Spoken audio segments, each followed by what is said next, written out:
Estamos abriendo una vez más la columna Pensamiento Crítico a cargo de Adán Costa, abogado, profesor universitario. Adán trabaja en el Consejo Nacional de Coordinación de Políticas Sociales y preside la Comisión de Derecho Indígena Latinoamericano e Interjuridicidad del Colegio de Abogados de Santa Fe. Y le he pedido a nuestro querido amigo que hoy nos explique, nos recuerde, reflexionemos acerca de qué es el injerencismo.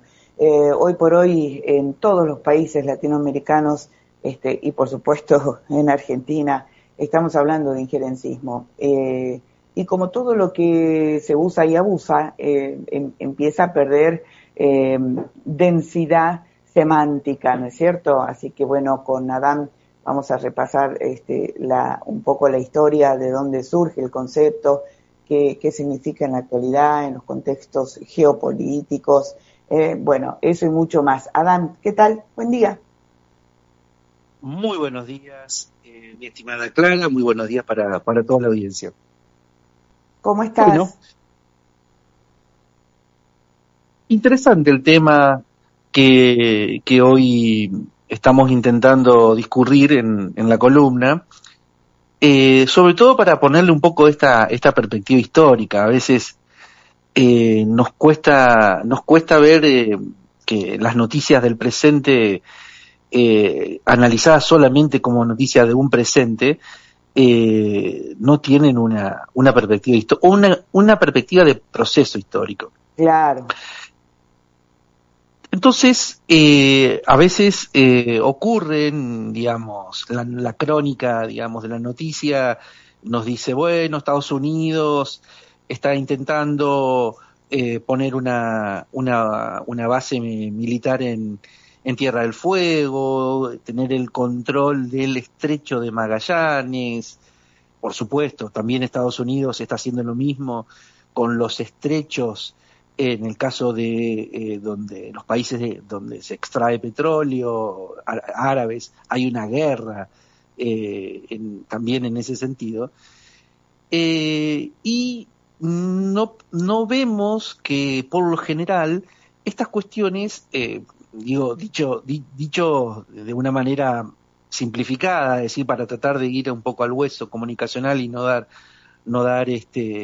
algunas vueltas que pueden enredarnos en el pensamiento. Primero son posiciones de determinados países, ¿sí? Y segundo son posiciones que, bueno, son intereses y posiciones políticas, intereses y posiciones políticas. Cuando digo una posición política, es una posición, por ejemplo, de un presidente, elaborada en un documento, un manifiesto, en una ley. Sí. Y los intereses generalmente tienen que ver con intereses económicos que rodean esas decisiones o a veces las impulsan, ¿sí? Sí.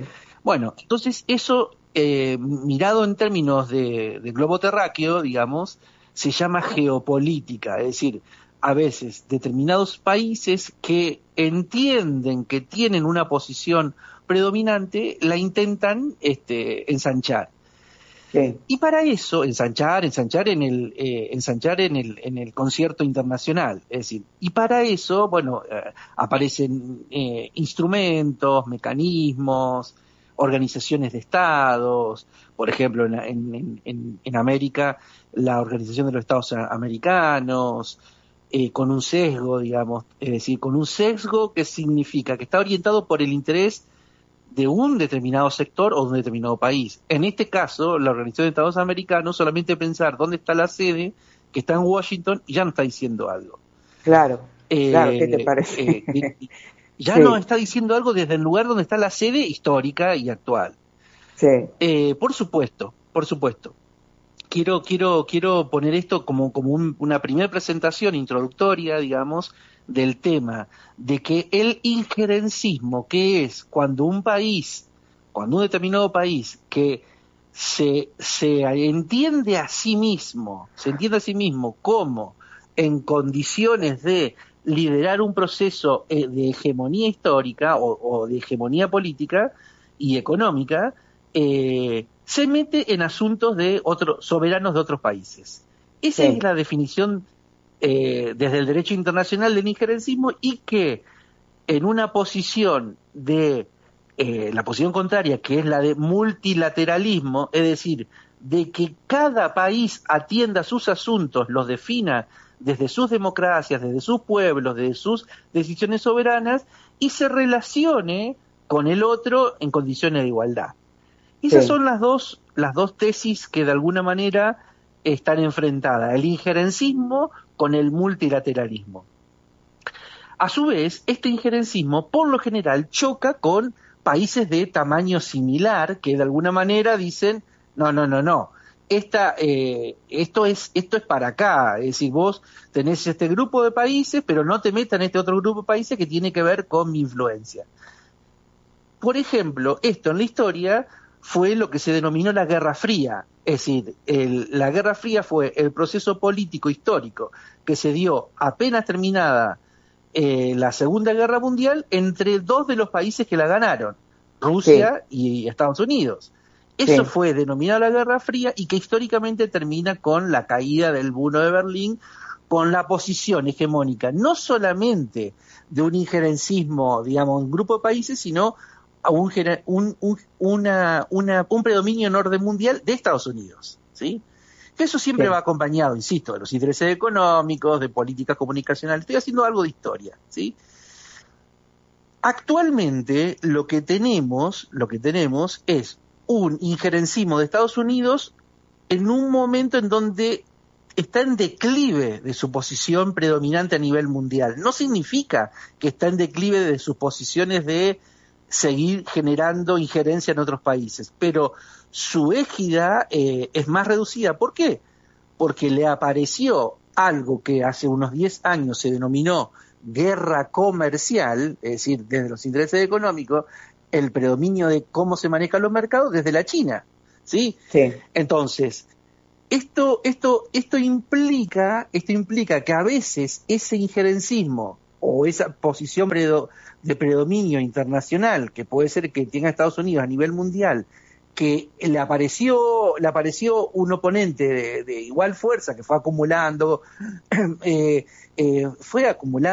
poderío económico, empresas que fueron teniendo posiciones en distintos mercados, a productos más baratos. Comienza ese proceso, digamos, de la China, incluso de un recupero de una China siempre ha tenido posiciones también hegemónicas en la historia, y sobre todo en la historia un poco más antigua. Es decir, para pensar, China tenía una posición hegemónica mundial al siglo II, por ejemplo, de esta era, digamos, occidental. ¿Por qué? Porque tenía el dominio absoluto del acero. Es decir, China siempre fue ombligo, de alguna manera, con posiciones de esa manera. Solamente pensar este hecho, cuando se da lo que para los europeos es, entre comillas, el descubrimiento de América, en realidad es porque el centro del comercio de ese momento lo tenía la China. ¿A dónde quería ir Cristóbal Colón? ¿Sí? No podía ir hacia el este porque estaban los turcos en Constantinopla, entonces fue hacia el occidente. Pero quería ir allí porque las rutas comerciales iban hacia ese centro. Tenemos que pensar en ese sentido para entender cómo son los posicionamientos geopolíticos, que a veces duran largas décadas o siglos, y en otros casos son más coyunturales. Bueno, este es el contexto general, pero vamos específicamente a la actualidad y al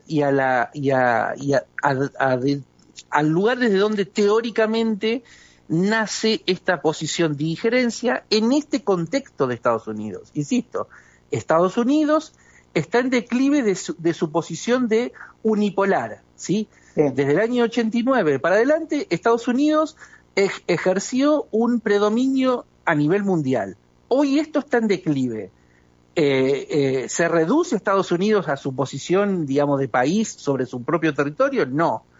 ¿Y en dónde entonces refortifica su posición? En América.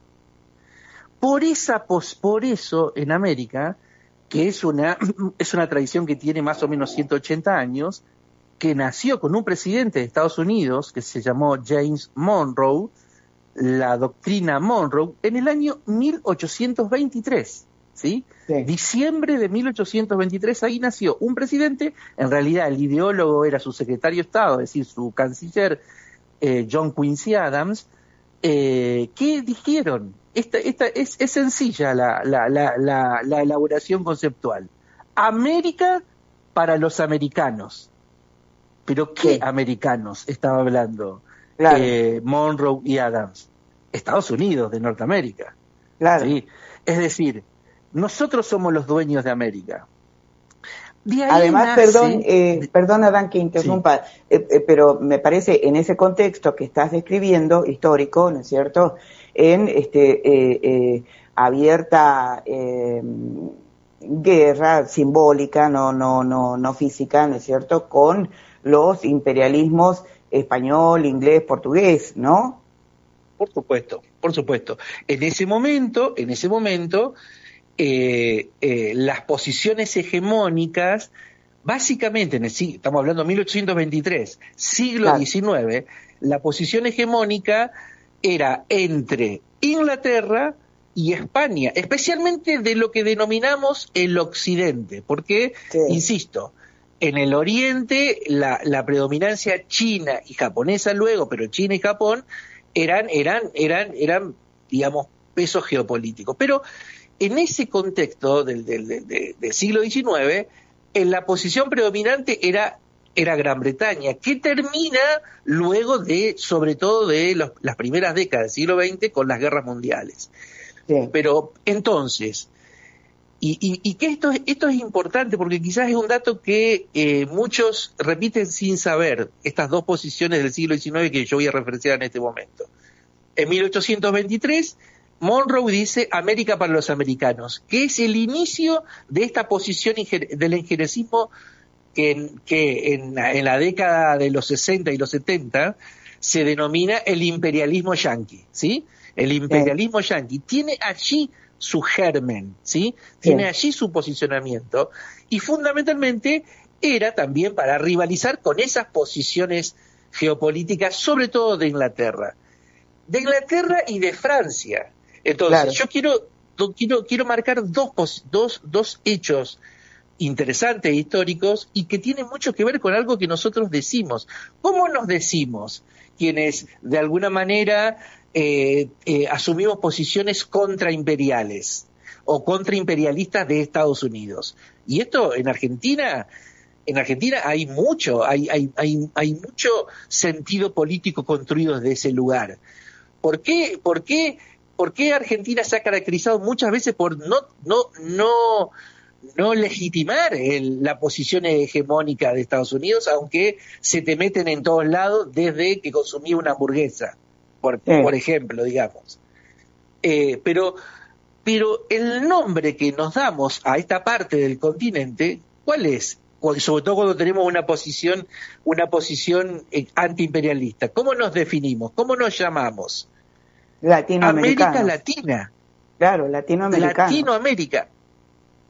Ese nombre, Latinoamérica, no es un nombre que se acuñó desde los países.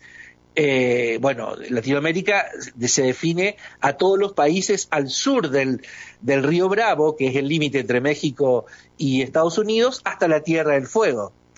Latinoamérica, es decir, todos los países con herencia hispánica o portuguesa y que tienen en común el que acuñó esa frase, que fue Luis Napoleón Bonaparte, un emperador francés, ¿sí?, en el año 1870.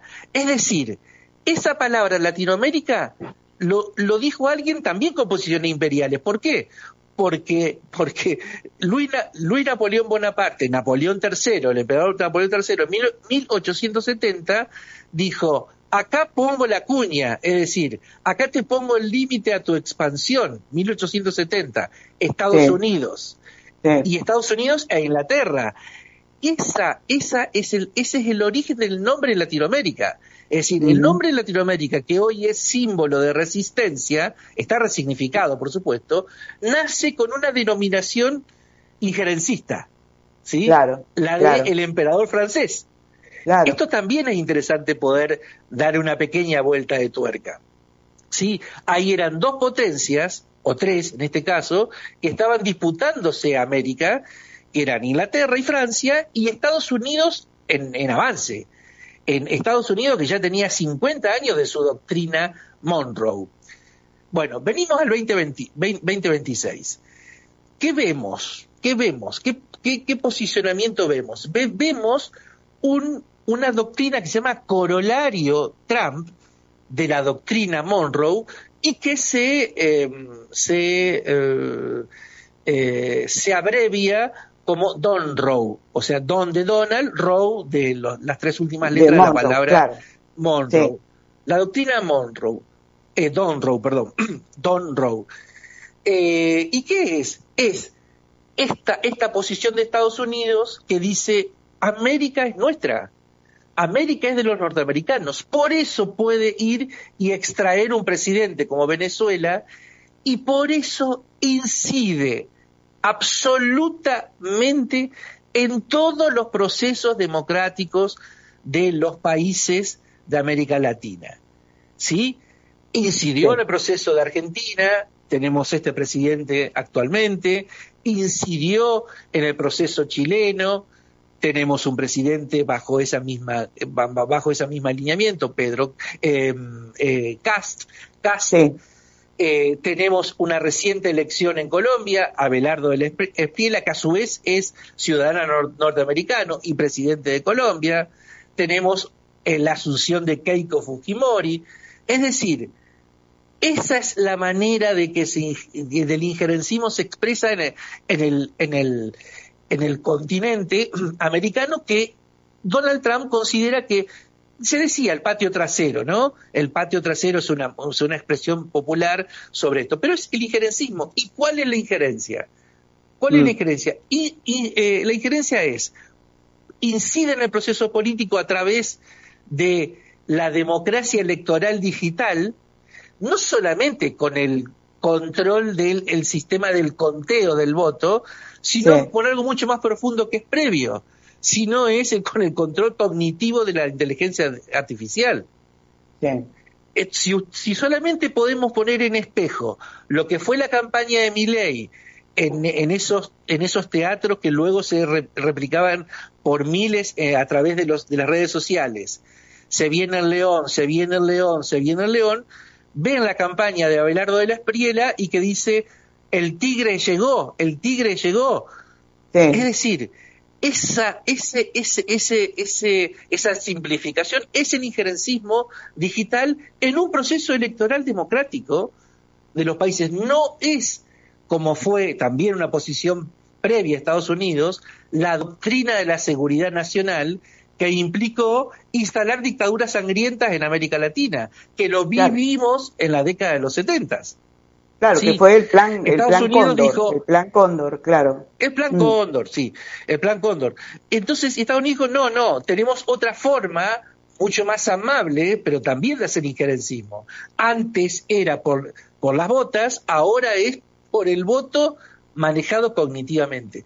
Ese es el ejemplo. Y cuando determinados países es muy difícil penetrarlo por alguna posición geopolítica, Venezuela, voy, te extraigo el presidente y pongo un presidente que acepte los intereses de Washington. Intentó hacerlo también en una posición fuera de América con la guerra de Irán, pero Irán tuvo su estrategia bélica que hasta ahora, y bélica y comercial, que le dio hasta ahora resultado, manejando fundamentalmente el precio del petróleo. Claro. Entonces, a través de estos estrechos, lo importante del estrecho tiene que ver con eso, por dónde pasa la mercancía. Es decir, Cristóbal Colón fue navegando hacia el otro lado, porque del otro lado, hacia el este, el estrecho estaba dominado por los turcos otomanos. Es decir, para entender geopolíticamente, porque es un tema de mercancía, en este caso de hidrocarburos, y de hidrocarburos que hacen mover la economía mundial. ¿Se entiende? Esa es la lógica que hay que tratar de mirar estos procesos que no son locales, y sobre todo son locales los dramas. Las angustias sociales son locales, pero las posiciones hegemónicas son definidas en una oficina de 4 paredes. Entonces, ese injerencismo hoy se expresa de esta manera, hasta incluso de un modo amable, es decir, nada más amable que un tigre que te esté convocando a la alegría, ¿sí? Como en el caso perdón, colombiano. Adán, y nada más amable que los gestos, la gestualidad, ¿no es cierto?, de Cristalina Georgieva, que yo decía irónicamente ayer, parecía una coach ontológica, ¿no? ¿Qué sé yo? Absolutamente. Claro, ahí está el otro, me citaste un punto que también hay que incorporarlo en el análisis. También, así como está el injerencismo sobre el voto, es decir, lo neurocognitivo que tiene que ver con las redes sociales y la inteligencia artificial, tenemos también otros instrumentos de dominación, que es el financiero. Es decir, el Fondo Monetario Internacional es un resorte de este injerencismo, es decir, que es el que condiciona las decisiones soberanas. ¿Por qué? Porque presta de determinada manera que vos no tengas capacidad de definir, por ejemplo, una política social autónoma, o una política económica autónoma, o una política de redistribución de los ingresos. Cuando tenés una economía concentrada, muy concentrada en determinados sectores, y que encima, como Marcos Galperín, que no paga impuestos, es decir, es un premio que se le da, es decir, es un privilegio que tiene, y entonces, ¿qué significa? ¿Ponerle impuestos? No le pongas impuestos desde la lógica injerencista. ¿Y qué significa un impuesto? La posibilidad de redistribuir en el resto de la población. ¿Y por qué? Porque hay un sistema que es el patrón Fondo Monetario Internacional, que te maneja el endeudamiento, es decir, países endeudados y países neurocognitivamente influenciados son los efectos concretos del injerencismo 2025-2026 de esta doctrina Monroe transformada en Donroe. Sí, perfecto.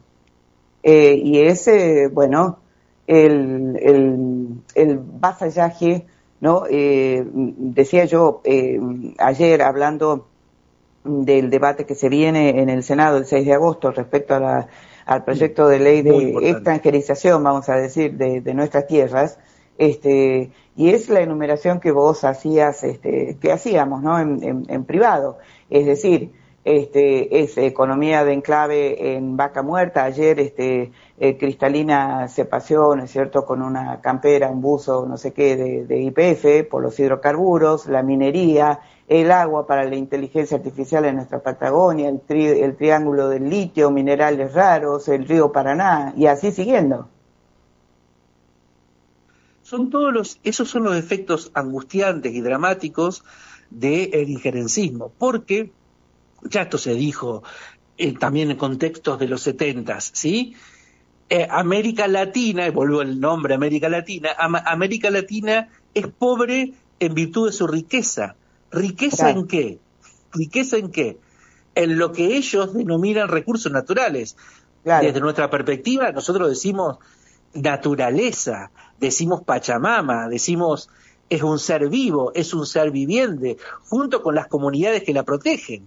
Es decir, que están absolutamente integrados cosmovisionalmente. Es decir, algo que la sociedad digital y la sociedad actual perdió totalmente ese contacto, esa conexión con la naturaleza, a tal punto que valida, y esto estamos hablando, estamos hablando de ciudadanos argentinos o latinoamericanos, a tal punto que legitiman la palabra recursos naturales. Los recursos naturales es un recurso de extractividad, pero si de alguna manera eso derramaría en algún tipo de mejora de ingresos, y no, eso no va a derramar nunca. ¿Por qué? Porque está diseñado económicamente como negocio y jurídicamente a través de estas leyes, RIGI, Super RIGI, Ley de Propiedad, de Inviolabilidad, Propiedad Privada, son las garantías. ¿Para qué? Para que funcione una economía de enclave. ¿Qué es una economía de enclave? Es un dispositivo económico en donde se extrae la riqueza, las empresas que lo extraen se llevan gran parte de esa riqueza y no queda nada, no queda absolutamente nada en el país donde la extrae, y sobre todo lo que queda es un pasivo ambiental, socioambiental, es decir, las angustias. Este es el punto del injerencismo. Insisto, América Latina es pobre debido a su riqueza, pero también hay que dar una vuelta de tuerca a este concepto de recursos naturales. Si seguimos, y hay sectores de la política, digamos, progresista, que dice la palabra recursos naturales. Hay una, vos usaste la palabra en la introducción, hay también una disputa que tiene que ver con la disputa de las palabras que usamos. No es lo mismo decir naturaleza Pachamama que decir recursos naturales. Sí. Atrás de eso hay un posicionamiento que ni siquiera es contrainjerencista, es un posicionamiento de recuperación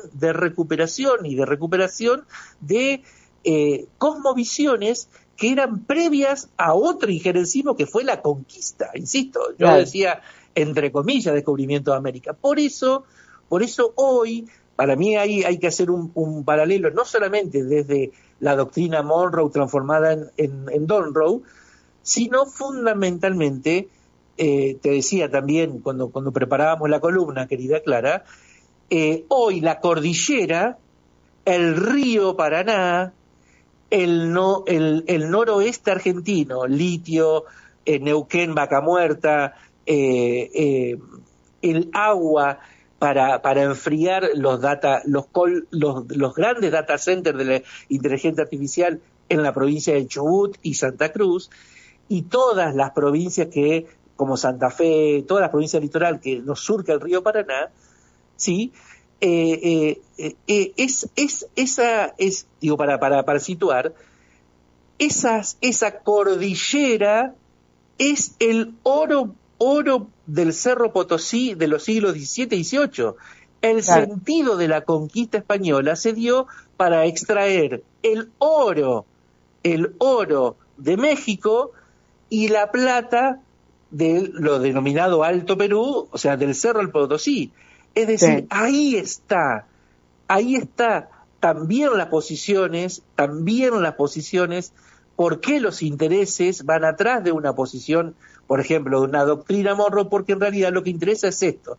Y si nosotros desde esta perspectiva decimos recurso natural al río y no lo vemos como el padre río, como el hermano río, como el ser viviente que está siendo absolutamente degradado en su función ecosistémica por esta plataforma de salida de la economía concentrada de los cereales, que es la hidrovía del río Paraná. Es decir, se deja de ver como un río integrado a la existencia humana y respetado por sí mismo, como enseñan nuestros originarios, para ver un negocio, y se le da el nombre Hidrovía, es el nombre comercial de la empresa que explota esa plataforma de salida de la economía concentrada de los cereales, de básicamente de los monocultivos sojeros o trigueros, de que Argentina siempre se caracterizó por incorporarse a esa parte. Siempre hubo intereses locales que se beneficiaron con esa estructura, digamos, de distribución internacional en el siglo XIX, las vacas primero, el ganado, las carnes, el trigo luego, y el algodón. Es decir, el algodón de Brasil, el algodón del Gran Chaco, el algodón del sur de Estados Unidos, fueron los que impulsaron la revolución industrial en Europa, básicamente porque ese algodón fue materia prima para que se transforme el taller en una fábrica textil, y esa fábrica textil le venda al mundo esa indumentaria. Ese es el impulso de la denominada revolución industrial. Se hizo en base a la extractividad. Hay que mirarlo así, conectar hechos para entender los dramas. dejamos planteado el escenario. A mí me interesaba, que lo has resumido muy bien, Adán, ir revisando estos conceptos, injerencismo. Deberíamos revisar o examinar un poco más en otra columna extractividad, ¿no? ¿Qué es el extractivismo? Sí. Porque, bueno, como decía yo al principio, al presentar o abrir la columna, bueno, hemos empezado a naturalizar y cuando se empiezan a utilizar livianamente, entonces cada concepto de estos, injerencismo, extractivismo, etcétera, pierde su densidad significante. Es lo que en esta columna, Pensamiento Crítico, proponemos como reflexión. Ahora tenemos que despedirnos, pero está planteado. Por supuesto, pues, solamente un señalamiento final. El Sí, anticuerpo siempre existe, porque la experiencia y el aprendizaje social existe. Quizás no el predominante. Hoy hay una marcha social en gestación, una marcha federal en gestación, en reclamo de que se trate esa ley de inviolabilidad privada el 6 de agosto. Y eso sí, es una buena experiencia social. Hay que mirar también eso con una lupa, ese anticuerpo social, ¿sí? Hoy sí. se está gestando esa marcha y que por supuesto la comunidad política sabemos que con los votitos ahí en el Senado puede levantar o no las manitos. Nada, tenemos que tener en cuenta también esta Sí, experiencia que es una de anticuerpo social a esa enfermedad del injerencismo. tal cual. Adán, te mando un abrazo enorme, como siempre, muchísimas gracias y vamos a seguir insistiendo, ¿eh? La gota que orada la piedra, querido Adán. Un abrazo enorme. Un abrazo grande, querida Clara, la seguimos. La seguimos. Bueno, cerramos la columna Pensamiento Crítico a cargo de Adán Costa, muy